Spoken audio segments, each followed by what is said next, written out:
नमस्कार दोस्तों, स्वागत है आपका हमारे यूट्यूब चैनल में। आज की इस वीडियो में हम जानेंगे कि प्रदोष व्रत अप्रैल में कब है।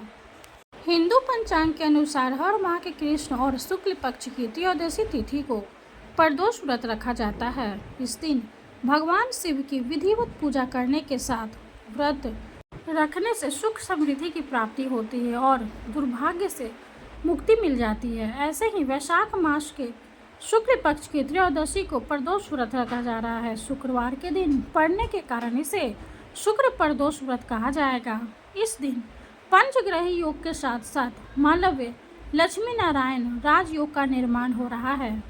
आइए जानते हैं शुक्र प्रदोष व्रत का शुभ मुहूर्त पूजा विधि के बारे में।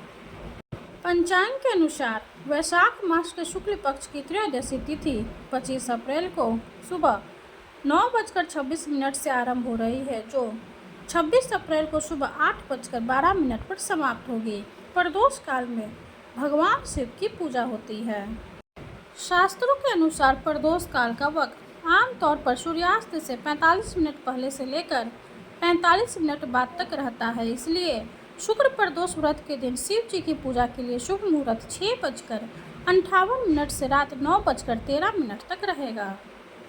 आइए अब जानते हैं शुक्र प्रदोष व्रत की पूजा विधि के बारे में। प्रदोष व्रत के दिन सूर्योदय से पहले उठकर सभी कामों से निवृत्त होकर स्नान कर लें। इसके बाद साफ सुथरे वस्त्र धारण करके महादेव का मनन करते हुए व्रत का संकल्प लें। इसके बाद शिव मंदिर जाकर शिवलिंग में जलाभिषेक दुर्वाभिषेक करें। इसके बाद दिन भर फलाहारी या बिना फल खाए व्रत रखें।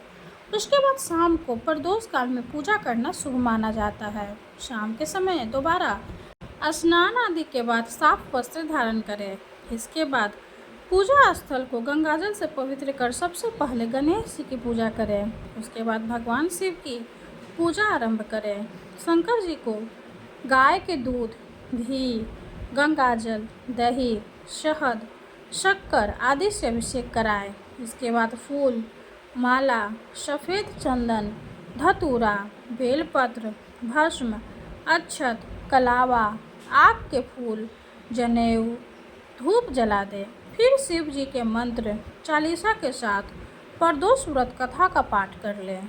अंत में विधिवत तरीके से शिव आरती करके भूल चूक के लिए माफ़ी मांग लें। शुक्र प्रदोष व्रत के दिन कुछ बातों का विशेष करके ध्यान रखें। प्रदोष व्रत करने वाले साधक को इस दिन पर नमक का सेवन करने से बचना चाहिए। आप इस दिन पर फल और जल का सेवन कर सकते हैं। व्रत न करने वाले साधक को भी इस दिन मांस, मंदिरा आदि से दूरी बनानी चाहिए और ब्रह्मचर्य का पालन करना चाहिए। प्रदोष व्रत की पूजा में काले रंग के कपड़े न पहनें। इसी के साथ प्रदोष व्रत की पूजा में भूल से भी शिवलिंग पर टूटे हुए चावल, तुलसी, सिंदूर, हल्दी या फिर नारियल अर्पित न करें। धार्मिक मान्यताओं के अनुसार शिवलिंग पर ये सभी चीज़ें चढ़ाना वर्जित माना गया है। प्रदोष व्रत की पूजा के दौरान अपने मन में किसी तरह का नकारात्मक विचार न लाएं। इस दिन पर अगर आप झगड़ा करते हैं, झूठ बोलते हैं या फिर किसी का हित करते हैं तो इससे भी व्यक्ति के व्रत का पूर्ण फल नहीं मिलता। यह थी कुछ जानकारी प्रदोष व्रत से जुड़ी हुई। वीडियो अगर अच्छी लगे तो लाइक कर दें, चैनल को सब्सक्राइब कर दें। प्रदोष व्रत की कथा की वीडियो मैं अपने चैनल पे डाल दूँगी, आप वहां से जाकर देख सकते हैं। धन्यवाद।